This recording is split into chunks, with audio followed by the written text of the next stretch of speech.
A millionaire notices an employee who often worked overtime, paying for a homeless couple's meals for several days. He then made her an offer that our global community makes these stories special. Comment your location below before we begin today's powerful narrative. Sophie Miller stared at her computer screen, the glow illuminating her tired face.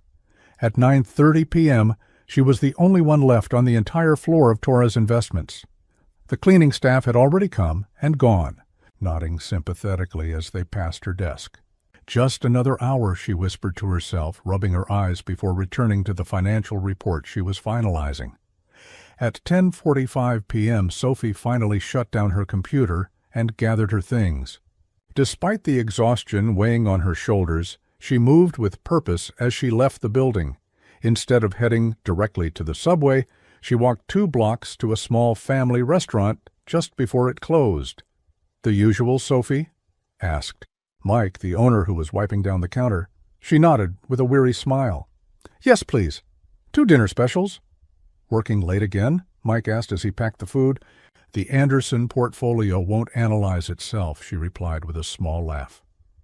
Minutes later, with the warm containers in a bag, Sophie walked back toward the office building. In a small alcove near the side entrance, an elderly couple had set up a makeshift shelter. The man, with weathered hands and dignified eyes despite his circumstances, looked up as she approached. "Good evening, Mr. George, Mrs. Betty," Sophie greeted them warmly. "Sophie, child, you shouldn't have," Betty said, her eyes crinkling with gratitude. "It's no trouble," Sophie insisted, handing them the warm meals. "How are you feeling today, Mr. George? Any better?" The old man nodded slowly. "The pain in my joints is less today. Your mother's remedy helped." Sophie smiled, kneeling beside them despite her exhaustion. "She'll be happy to hear that. Before she got sick, she was always making herbal remedies for everyone in our neighborhood." As they ate, Sophie listened to George talk about his day, how he'd helped a young man fix his bicycle, how Betty had found a book someone had discarded. Their dignity in the face of hardship never failed to move her. 20 minutes later, Sophie checked her watch. "I should go, it's getting late, and I have an early meeting tomorrow." "You work too hard, child," Betty said, concern in her eyes. Sophie gave a small shrug. "Mom's treatment is expensive. The overtime helps." "We pray for her recovery every night," George said, squeezing her hand. Sophie felt her eyes sting with unexpected tears. "Thank you. That means more than the food." As she finally headed toward the subway, Sophie didn't notice the silhouette watching from the top-floor window of Torres Investments. Edward Thompson stood at his office window, hands clasped behind his back. At 42, he had built Torres Investments from the ground up into one of the country's leading financial firms. His sharp features and penetrating gaze had graced numerous business magazines, always alongside headlines praising his ruthless efficiency and business acumen. For the 3rd night that week, he'd noticed the same employee leaving the building long after everyone else. What caught his attention wasn't just her dedication. Many ambitious employees worked late to catch his eye. No, it was what she did afterward. Through the window, he watched as she walked to the side of the building and knelt beside 2 homeless people. Even from this distance, he could see her smile as she handed them food. "Puzzling," he muttered to himself. Edward pressed the intercom button on his desk. "Mary, I need information on an employee. Young woman, probably mid to late 20s, works on the financial analysis team, stays late most nights." The next morning, a folder was waiting on his desk. Edward flipped it open, scanning the contents.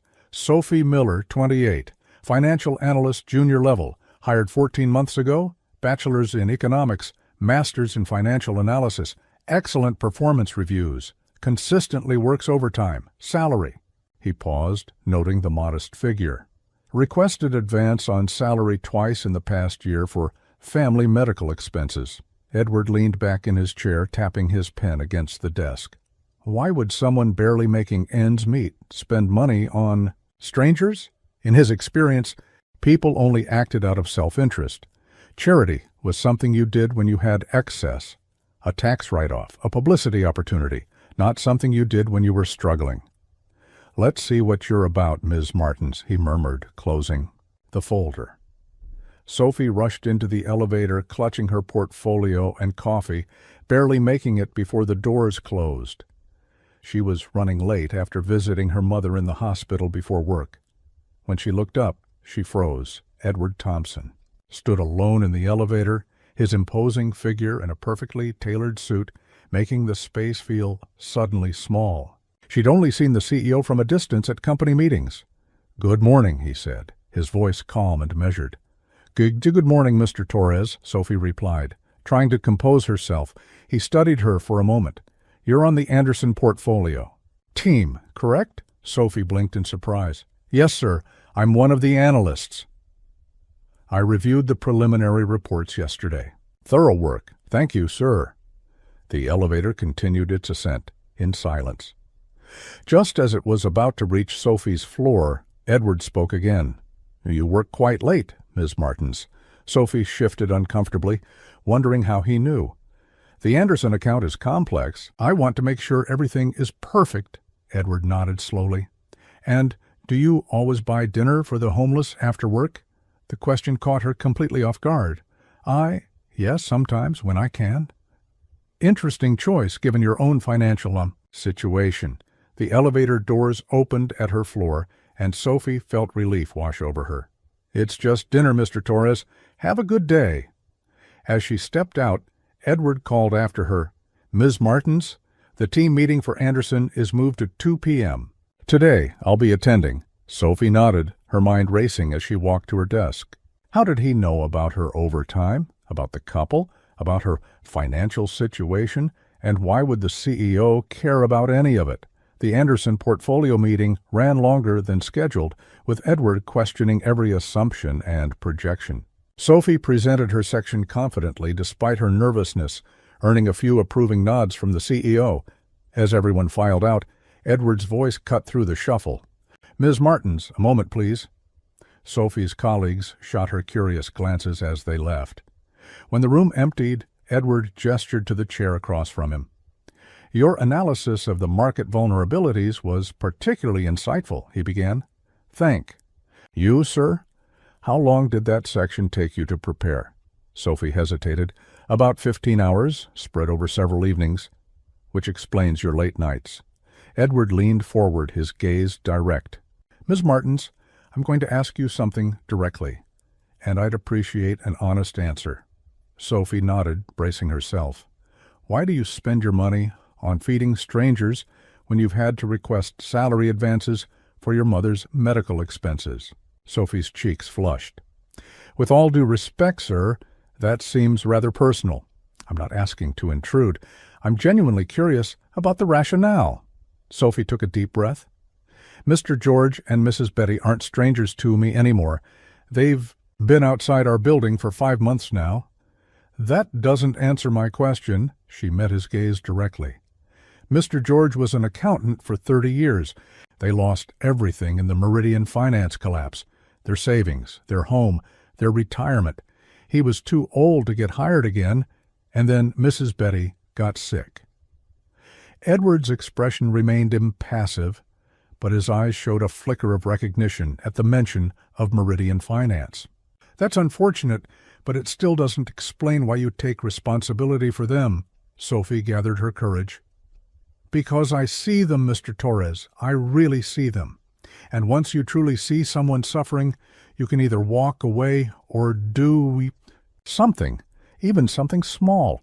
I choose to do something at your own expense. I can survive on a bit less. They can't." Edward studied her for a long moment. "Thank you for your candor, Ms. Martins. That will be all." As Sophie left the conference room, Edward remained seated, his mind unexpectedly troubled by their conversation. The following Monday, Sophie arrived to find an email from Edward Thompson himself. She read it twice, not quite believing it. "Ms. Martins, I'm assigning you to lead the analysis on the Peterson merger opportunity.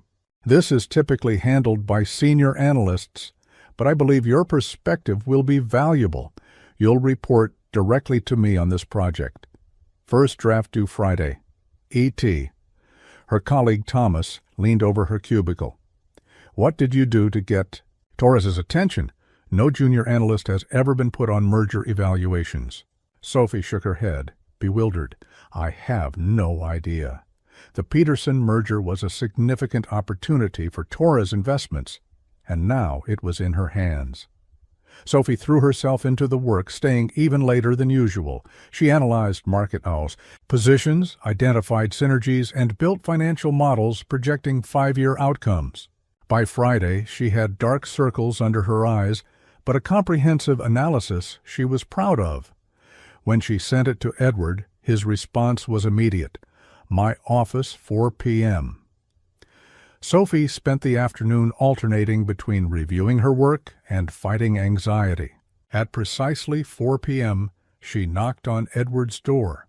He was reading through her report when she entered, making notes in the margins. Without looking up, he motioned for her to sit. After several agonizing minutes, he closed the report and looked at her. You identified 3 potential problems that our senior team missed. Sophie remained silent, unsure if this was praise or criticism. Your projection on page 17 about supply chain vulnerabilities. Explain your thinking. For the next hour, Edward questioned every aspect of her analysis. His questions were challenging, but not hostile. Sophie defended her work confidently, occasionally admitting limitations in her approach. Finally, Edward leaned back. This is excellent work, Ms. Martins, far beyond your experience level. Thank you, sir. I'm curious, did you manage to feed your elderly friends this week while working on this project? Sophie was startled by the sudden change in topic. Yes, I still stop by the restaurant each night. Even with this workload, it only takes a few extra minutes. Edward nodded thoughtfully. The merger committee meets Monday. You'll present this section of the analysis. Sophie's eyes widened. Me? But I'm not. You did the work. You'll present it. His tone made it clear the matter wasn't up for discussion. As Sophie gathered her papers, Edward added, One more thing. How is your mother's treatment progressing? The personal question caught her off guard. There's a new therapy the doctor recommended, but it's... She hesitated. Expensive, Edward finished for her. Sophie nodded. Your overtime is approved for the Peterson project. Submit the hours accurately. It wasn't until Sophie was back at her desk that she realized what had just happened. Edward Thompson had not only recognized her work, but had found a way to help her earn the extra money she needed, all while maintaining her dignity. What she couldn't figure out was why. The Peterson merger presentation went exceptionally well. Sophie delivered her analysis clearly and confidently, impressing the committee members, most of whom hadn't known her name before that day.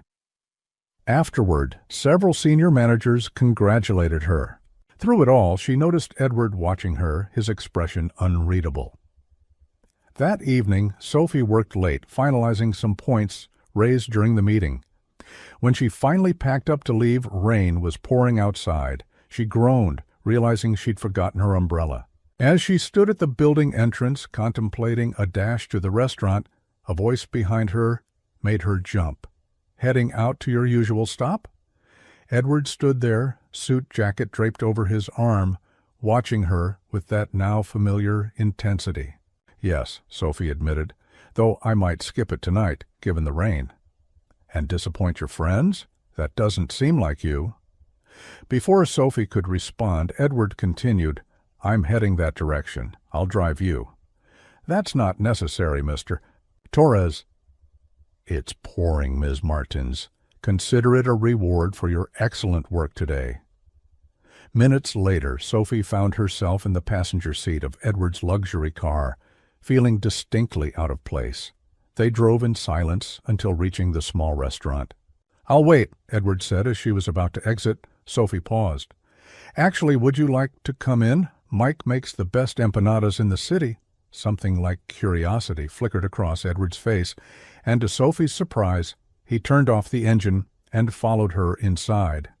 Mike's eyes widened at the sight of Edward's tailored suit. Sophie, you brought a friend. This is my boss, Sophie explained awkwardly. Mr. Torres, this is Mike. Edward shook the man's hand. Sophie speaks highly of your food. The usual order? Mike asked. Actually, Edward interjected, make it 3 orders. I'll join them tonight. Sophie stared at him in shock. You want to? Meet these people who command such loyalty from you? Yes, I do. When they approached the alcove with the food, George and Betty looked up in surprise at the sight of Edward. Sophie, who is this? George asked cautiously. This is Mr. Torres. He's my boss. He wanted to meet you. Edward knelt down, seemingly unconcerned about his expensive suit touching the ground, and offered his hand to George. Edward Thompson. Sophie tells me you were an accountant. George straightened his shoulders with dignity. 32 years at Meridian Financial. Senior accounting manager before the collapse. For the next hour, Edward sat with them, asking questions about George's career, listening to Betty talk about their grandchildren who lived in another state. Sophie watched in amazement as Edward, the feared CEO, known for his cutthroat business tactics, engaged with this homeless couple with genuine attention.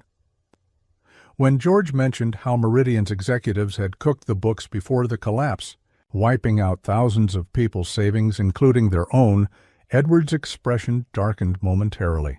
The executives were prosecuted, but the money was gone, George said with resignation. At our age, there was no starting over. On the drive to Sophie's apartment, Edward was unusually quiet. When they arrived, he spoke finally. Thank you for introducing me to your friends. Sophie studied his face, trying to read his thoughts. Why did you want to meet them? Edward considered the question. I wanted to understand what motivates you. Most people in your position would be focused solely on climbing the corporate ladder, not feeding strangers.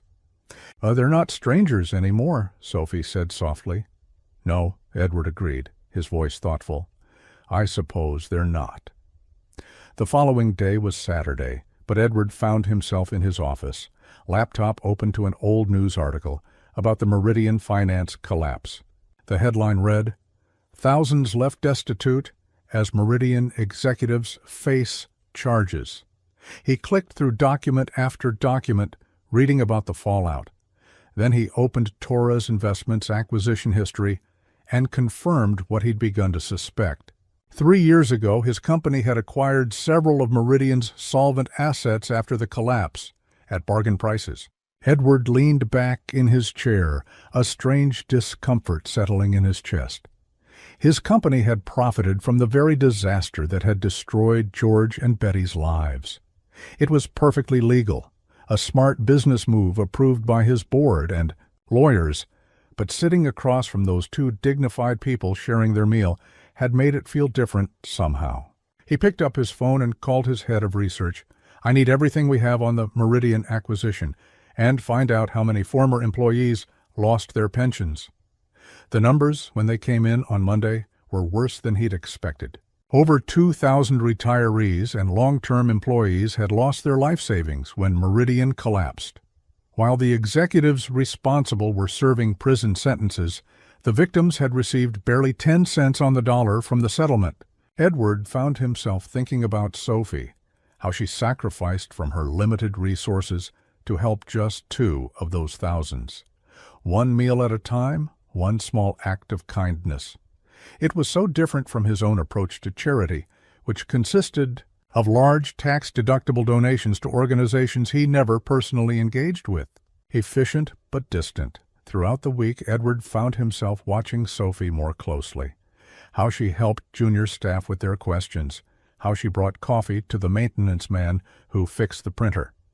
Small kindnesses that seemed to come naturally to her. On Wednesday, Edward made an unexpected announcement to his executive team. Torres Investments would be creating a new division focused on financial recovery assistance and education, targeted at victims of investment fraud. His CFO frowned. This doesn't align with our core business model. It aligns with our responsibility. Edward replied firmly. I want a proposal by next week, and I already know who will be heading it up. Sophie was reviewing client portfolios when Thomas appeared at her cubicle, his expression smug. "Torres wants to see you. Immediately." The tone in his voice made Sophie uneasy. When she entered Edward's office, she found him standing with the head of compliance and the legal director. Their expressions were grave. "Ms. Martins," Edward began formally, "serious concerns have been raised about your access to confidential information regarding the Peterson merger." Sophie felt the blood drain from her face. "What? What concerns?" The compliance officer slid a document across the desk. "These are trading records showing purchases of Peterson stock 3 days before. Our merger interest became public. The account is registered to a Mary Miller." "My mother," Sophie whispered, her voice shaking. "But she doesn't have any investments. She's been ill." "We need to suspend you pending investigation," the legal director stated. "Please surrender." "Your company ID and laptop." Sophie looked at Edward, expecting to see disappointment or anger. Instead, his expression was carefully neutral. "Mr. Torres, I would never—" "This is standard procedure, Ms. Martins," Edward interrupted. "We'll conduct a thorough investigation." In a daze, Sophie handed over her badge and computer. As security escorted her from the building, whispers followed her through the office. Her reputation, her career, everything she'd worked for was crumbling. That night, despite having no income and her own future in jeopardy, Sophie still stopped at Mike's restaurant. "I heard what happened," Mike said gently. "It's on the house tonight." "No," Sophie insisted, placing money on the counter. "I can't let you do that." With the food, she made her way to George and Betty. Sitting with them, she finally let her tears fall as she explained the situation. George took her hand in his weathered one. "I know what it's like to be accused of something you didn't do. To lose everything in a day." Betty hugged her. "We believe you, child." From his car parked across the street, Edward watched the scene unfold. Something tightened in his chest at the sight of Sophie, devastated but still thinking of others. He made a call. "I need everything you can find on Thomas Brenner's finances for the past month, and check Mary Miller medical records. I want to know who has access to her accounts." 2 days later, Sophie received a call from Edward's assistant. "Mr. Torres requests you come to the office tomorrow at 9 a.m. Sophie sat rigidly in Edward's office as he paced behind his desk. The compliance officer and legal director were present, again along with Thomas, who avoided her gaze. "Thank you for coming in, Ms. Martins," Edward began. "We've completed our investigation into the trading activity." Sophie held her breath. Edward turned to Thomas. "Mr. Brenner, would you like to explain the findings, or shall I?" Thomas paled. "Mr. Torres, Mr. Brenner accessed your mother's personal information through our employee benefits system," Edward continued. "He opened a trading account in her name and made the purchases to frame you, apparently motivated by jealousy. Over your work on the Peterson merger." Sophie gasped, looking at Thomas in disbelief. "Furthermore," Edward added, his voice cold, "we discovered he's been selling confidential information to a competitor for months. Security is escorting him out as we speak, after he clears out his desk under supervision." Thomas was led from the room, his career destroyed by his own actions. Edward turned back to Sophie. "Ms. Martins, Torres Investments owes you a formal apology for this distressing situation. Your suspension is lifted immediately, with full back pay. Additionally, we'll be compensating you for the damage to your reputation and professional standing." The legal director slid a document towards her, a settlement agreement with a substantial figure that made Sophie's eyes widen. "This is unnecessary," she stammered. "It's entirely necessary," Edward insisted. "We failed to protect you from a malicious colleague." After the others left, Edward remained standing, watching Sophie as she tried to process everything. "Why did you investigate so thoroughly?" she finally asked. "Most companies would have just fired me to avoid complications." Edward was quiet for a moment. "Because I've been watching you, Sophie. I've seen how you operate with integrity in all things. The accusation didn't fit the person I've come to know." The use of her first name wasn't lost on Sophie. Something had shifted between them. "There's something else I'd like to discuss with you," Edward continued. "A new position I believe you're uniquely qualified for." Edward led Sophie to a conference room where architectural renderings were displayed on the walls. She looked at them in confusion. "What is this?" "The Torres Financial Recovery Center," Edward explained. "A new division focused on helping victims of financial fraud rebuild their lives, providing legal assistance, financial counseling, job placement, and in some cases, emergency housing." Sophie studied the renderings with growing amazement. "This is incredible. But why?" "Meridian Finance," Edward said quietly. "Torres Investments acquired several of Meridian's assets after the collapse. We profited from the very disaster that destroyed George and Betty's lives." Sophie turned to him, surprised by his candor. "I didn't destroy their lives," Edward continued, "but I benefited from their misfortune without ever considering the human cost. Until I met them. Until I saw how you treated them with dignity, with humanity." He moved to the next board, showing organizational charts. "This is my proposal, Sophie. I want you to run this center." Sophie's mouth fell open. "Me? But I'm just a junior analyst with barely a year of experience. I don't have the qualifications to run something like this." "You have exactly the qualifications." "That matter," Edward insisted. "You understand the human element of finance, something I've ignored for too long. You'll have a team of experts handling the technical aspects, but you'll set the vision, the heart of it. This is overwhelming." "There's more." Edward hesitated, then continued, "I'd like to offer George a position as a consultant. His experience as both a financial professional and a victim of fraud would be invaluable." Sophie stared at him, tears forming in her eyes. "You want to give him his dignity back." "He never lost his dignity, Sophie. That's what you showed me." Edward's voice was softer than she'd ever heard it. "You've changed how I see things." Sophie wiped her eyes, examining the proposal more carefully. "This seems like a publicity stunt." "It might have been a month ago," Edward admitted. "But not now. This will be a legitimate division with proper funding and support. A real chance to make amends and create meaningful change." Sophie met his gaze directly. "I'll consider it on one condition. This can't just help a few showcase cases. It needs to reach as many Meridian victims as possible." Edward nodded. "I wouldn't have expected anything less from you." For the first time since they'd met, Sophie saw Edward smile. A genuine smile that transformed his face. And for the first time, she allowed herself to smile back. Sophie sat with her mother in the hospital room, explaining Edward's proposal. "It sounds too good to be true," her mother said cautiously. "Why would he create an entire division just because of you?" Sophie shook her head. "It's not because of me.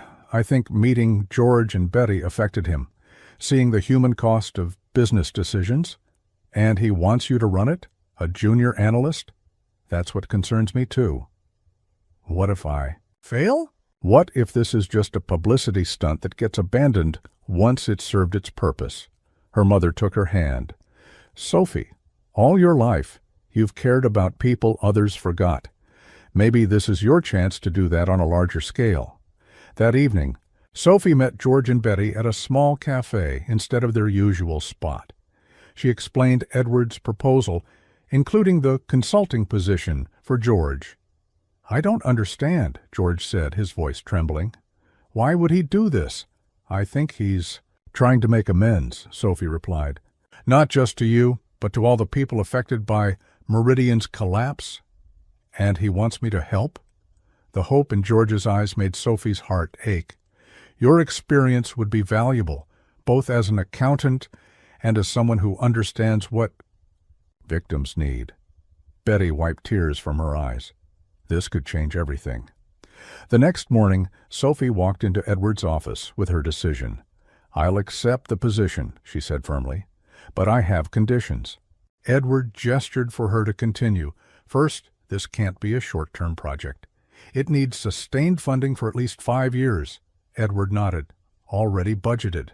"Second, We need to actively seek out Meridian victims, not just wait for them to come to us. Agreed? Third, George gets a proper salary and benefits, not just a token consulting fee.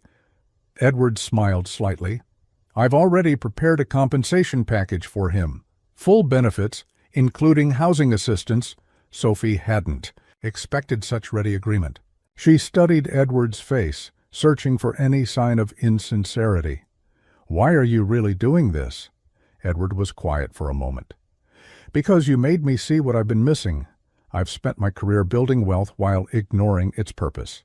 You've shown me that true value comes from how we lift others, not just ourselves. Something in his voice made Sophie's heart beat faster. This wasn't just about business anymore. Then I accept, she said softly. Edward extended his hand, and when Sophie took it, the handshake felt like the beginning of something significant. A partnership that would change not just George and Betty's lives, but potentially thousands of others, and perhaps in ways neither of them fully understood yet, their own lives as well. This is financial suicide, declared Harold Wright, Torres Investments CFO, glaring at the financial projections for the Recovery Center. $5 million in the first year alone with zero return? The boardroom was tense as Edward stood at the head of the table, Sophie beside him. The executive committee had just been presented with the full proposal for the Torres Financial Recovery Center. It's not meant to generate profit, Edward replied calmly. It's about corporate responsibility. Responsibility to whom? Demanded another board member. Our responsibility is to our shareholders. Our responsibility, Edward countered, extends beyond quarterly profits. The financial industry has lost public trust. This center can help restore it, while genuinely helping people we've indirectly harmed. Sophie watched Edward with growing admiration. This was a different man from the cold, calculating CEO she'd first met. Ms. Martins, Harold addressed her directly. Surely, as a financial analyst, you understand this makes no business sense. Sophie straightened her shoulders. With respect, Mr. Wright, not everything of value can be measured on a balance sheet. But if you need financial justification, consider the long-term benefits: improved public image, customer loyalty, regulatory goodwill, and the creation of a new client base as we help people rebuild. Edward gave her a subtle nod of approval. Before addressing the room again, I'm not asking for permission. The decision is made. I'm asking for your support in making this successful. The meeting ended with reluctant agreement, though Sophie could feel the skepticism lingering in the room. As they walked back to Edward's office, she voiced her concern. They'll undermine this at every opportunity. Let them try, Edward replied with unexpected steel in his voice. Some things are worth fighting for.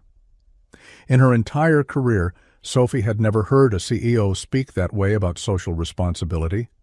She was seeing yet another side to Edward. Thompson, a man willing to stake his reputation on doing the right thing, even when it wasn't profitable. Over the next few weeks, they worked side by side planning the center. Edward surprised Sophie with his willingness to get involved in details, from the layout of the counseling spaces to the support services they would offer. One evening, as they reviewed potential locations, Edward noticed Sophie looking pale and distracted. "What's wrong?" he asked. Sophie hesitated. "My mother's doctor called. The treatment isn't working as well as they hoped." Without hesitation, Edward closed his laptop. "What hospital is she in?" "St. Mary's, but you don't need to—" "I know several specialists," Edward interrupted. "Let me make some calls." 2 days later, a leading oncologist arrived from New York to consult on her mother's case. When Sophie tried to thank Edward, he waved it off. "It's what friends do," he said simply. Friends. The word hung between them, inadequate for what was developing, but the only word available at the moment. By the time the Recovery Center was ready to launch, Sophie's mother was responding well to a new treatment protocol, and though some board members remained skeptical, the public and media response to the announcement was overwhelmingly positive. On the morning of the center's opening, Sophie arrived early to find Edward already there, personally checking every detail before the press arrived.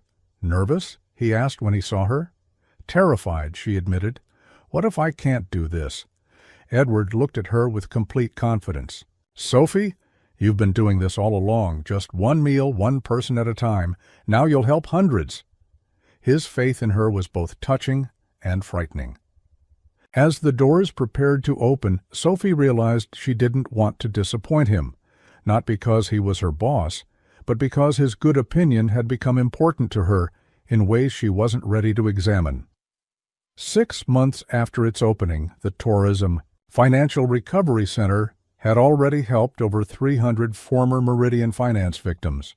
The main office buzzed with activity as financial counselors, legal advisors, and social workers collaborated to rebuild lives shattered by financial fraud. At the center of it all was Sophie, who had grown into her leadership role with surprising confidence. And beside her, George had become an invaluable asset, his first-hand experience helping design programs that addressed the real needs of fraud victims. Edward visited the center regularly, though he maintained professional distance, to allow Sophie to establish her authority. Today, however, was special. The center was celebrating its 6-month milestone with a small ceremony for its first graduates, people who had successfully rebuilt their financial lives. Sophie stood at the podium addressing the gathered clients, staff, and press. 6 months ago, this center was just an idea born from a simple act of kindness. Today, we celebrate not just what we've accomplished, but what each of you has accomplished in reclaiming your financial independence and dignity. From the side of the room, Edward watched her with undisguised pride. The nervous junior analyst had blossomed into a poised, compassionate leader who commanded respect without sacrificing warmth. After the ceremony, as clients shared success stories with reporters, Edward approached Sophie. "You've exceeded every expectation," Sophie smiled. "It's been a team effort." "Led by you," he insisted. "The board is impressed. Even Harold has stopped complaining about the budget." "Miracles do happen," Sophie laughed. They walked through the center together, Edward greeting clients by name, something that still surprised Sophie. The CEO, who once seemed detached from humanity, now remembered personal details about people society had forgotten. Near the entrance, Betty was helping a new arrival fill out paperwork. After George began working at the center, they had moved into one of the temporary housing units provided for clients. Betty had become a volunteer, her natural warmth making newcomers feel welcome. "You know," Edward said quietly as they watched Betty, "I used to measure success by profit margins and market share." "And now?" Sophie asked. He gestured toward a wall where they displayed before and after stories of clients. "Now, I see it differently." Something in his voice made Sophie turn to study his face. The change in Edward went beyond professional growth. There was a fundamental shift in how he viewed the world, and perhaps how he viewed her. As they walked back to her office, Edward paused. "Would you join me for dinner tonight?" "Not to discuss work." Sophie felt her pulse quicken. "Not to discuss work?" "I think we've earned the right to know each other beyond our professional roles," Edward said, a new vulnerability in his normally confident demeanor. The invitation hung between them, a threshold neither had crossed before. Sophie thought about how far they'd come from their first awkward elevator conversation. "I'd like that," she answered finally. Edward's smile, still rare enough to be precious, warmed his entire face. "Good. I know a small family restaurant." "That makes excellent empanadas," Sophie laughed, recognizing the reference to Mike's place. "Perfect choice." As Edward left, Sophie found herself contemplating how a simple act, feeding 2 homeless people, had set in motion changes neither of them could have imagined. The center was helping hundreds, yes, but something equally important had happened along the way. Edward Thompson had rediscovered his humanity, and Sophie Miller had discovered her strength. The restaurant Edward had chosen wasn't Mike's, after all, but an elegant bistro overlooking The city. As Sophie entered, she felt slightly underdressed in her work clothes, but Edward's warm smile as he rose to greet her immediately put her at ease. "You look beautiful," he said simply, pulling out her chair. Sophie felt her cheeks warm. "I thought we were going to Mike's." "I considered it," Edward admitted with a small smile, "but I wanted somewhere quieter, somewhere we could really talk." The evening flowed with surprising ease. Away from the office, Edward was different, more relaxed, occasionally even funny. He told her about growing up with wealthy but distant parents, about building his company from scratch, when his father had expected him to join the family business. "I was determined to prove I could succeed on my own terms," he explained. Somewhere along the way, success became the only thing that mattered. Sophie shared stories about her childhood, her mother raising her alone after her father left, the tight-knit community that had supported them, the values that had shaped her. "That explains a lot," Edward said thoughtfully. "Why you see people others overlook." As they finished dessert, Edward grew more serious. "Sophie, these past 6 months have changed me, changed how I define success, how I see my role in the world. The recovery center has been transformative for many people," Sophie agreed. "I'm not talking about the center." Edward's gaze was intense. "I'm talking about you." Sophie's heart raced as he continued. "You made me question everything I thought I knew about business, about people, about what matters. When I first saw you feeding George and Betty, I couldn't understand it. Now, I can't imagine not caring the way you do." He reached across the table, his hand covering hers. "I care about you, Sophie, in a way that goes far beyond professional admiration." Sophie felt breathless. "Edward, I know there are complications," he continued. "I'm your boss. There's an imbalance of power that can't be ignored, but I don't want to ignore what's happening between us either." Sophie carefully withdrew her hand. "What exactly are you proposing?" Edward studied her face. "I'm proposing that we explore this connection honestly, not hiding, not rushing, but acknowledging what we both feel." Sophie considered his words. The attraction was undeniable, but the concerns were real. "People will talk," she said finally. "They'll say I got my position because of this." "Your work speaks for itself," Edward countered. "Anyone who's seen what you've accomplished knows you've earned every bit of your success." "And the power dynamic?" "You're still the CEO," Edward nodded, acknowledging her concern. "That's why I'd suggest keeping our professional relationship exactly as it is. No special treatment, no interference in your work. The recovery center is your domain," Sophie thought. About how far they'd come from their first awkward meeting to this moment. She thought about how Edward had changed, opening himself to new possibilities, new ways of measuring value. "I need time," she said finally. "This isn't a decision I can make over dessert." Edward smiled, and it reached his eyes. "I'd be disappointed. If you could, take all the time you need." As he drove her home, they sat in comfortable silence. When they reached her apartment, Edward walked her to the door but didn't attempt to kiss her or come inside. "Thank you for tonight," Sophie said. "Thank you for considering my proposal," Edward replied. "Whatever you decide, know that I respect you as a colleague and as a woman who taught me to see the world differently." After he left, Sophie leaned against her closed door, her mind spinning with possibilities.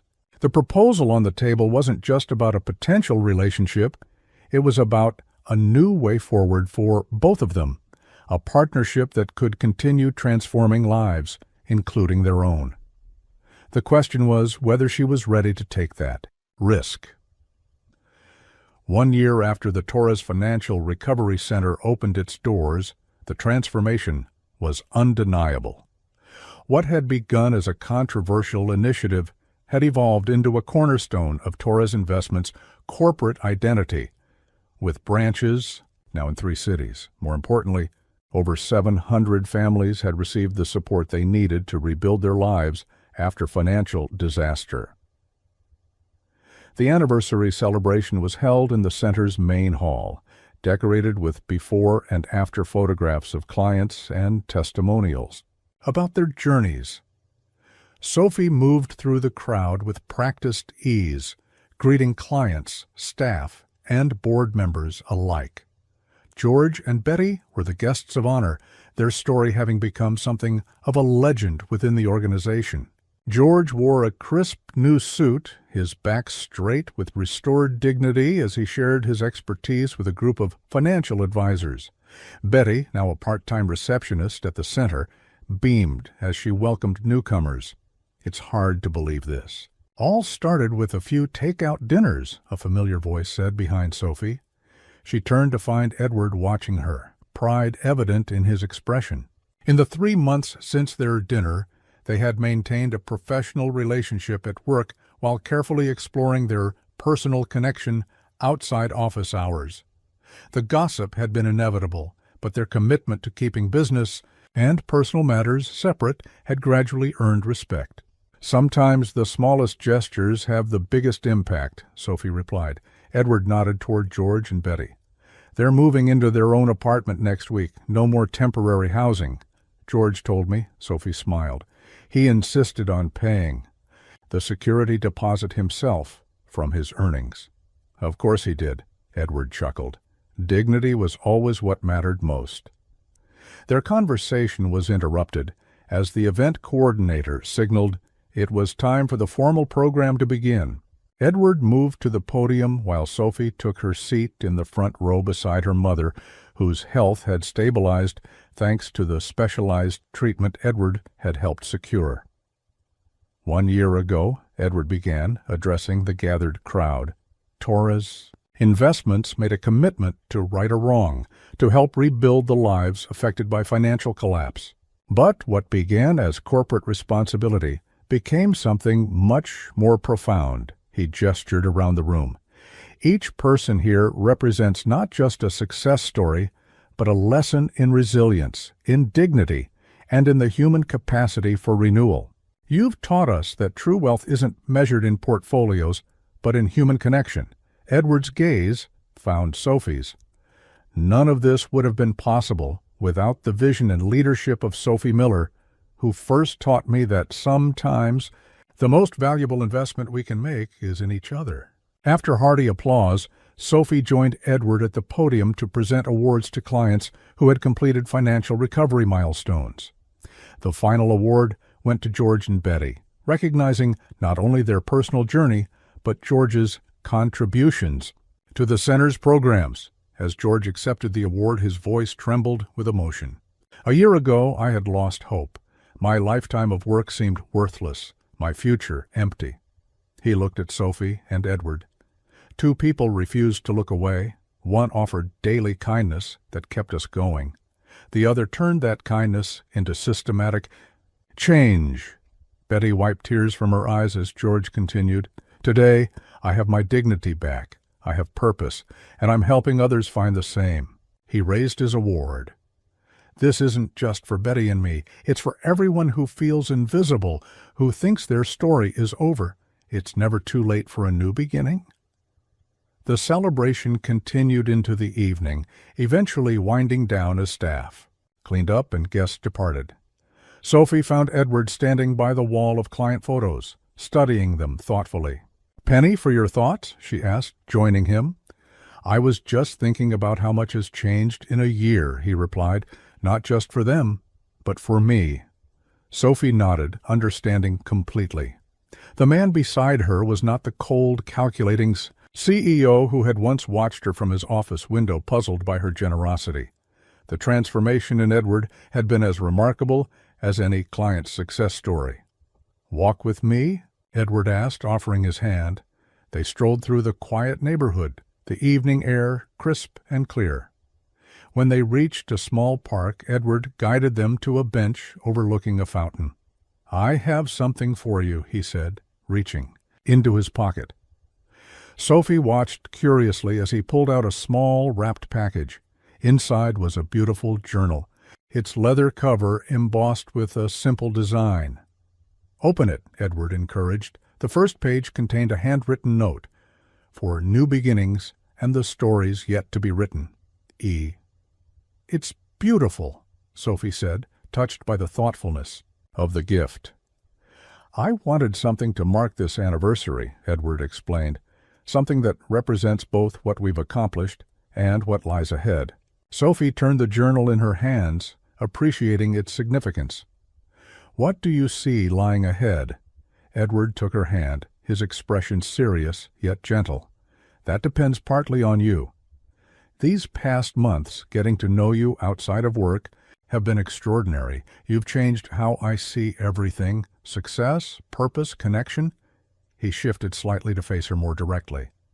I'm not your boss tonight, Sophie. I'm just a man asking a woman he respects and admires if she's willing to keep writing this story together, not just as colleagues, but as partners in every sense.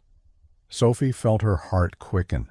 It wasn't a traditional proposal, but in many ways, it was more meaningful, an acknowledgement of the unique journey that had brought them together and the values they now shared. Partners, she repeated, testing the word. I like that. Edward's face lit up with hope. Is that a yes? Sophie leaned forward and kissed him gently.